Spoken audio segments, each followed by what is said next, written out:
চন্দ্ৰমা শইকীয়াৰ কথা আৰু আশ্ৰমজ্যোতি শইকীয়া আবৃত্তিৰে অভিমান নে স্বাৰ্থপৰতা।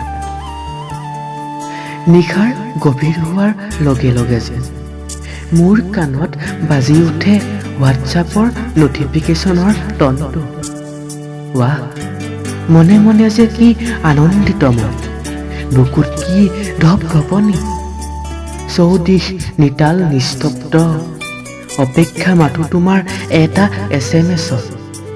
কিন্তু এয়া কি?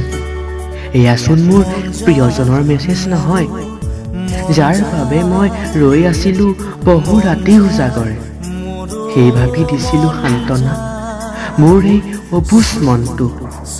বাদ দিয়া নে, তুমি নহ'লেও পাৰিম মই পাৰ কৰিব লকডাউনৰ দৰে বহু ৰাতি। তথাপিও খং উঠে জানা, আপোন নহয় বুলি জানিও যে ঘূৰি যায় এই মনটো মাথো তোমাৰ কাষলৈ।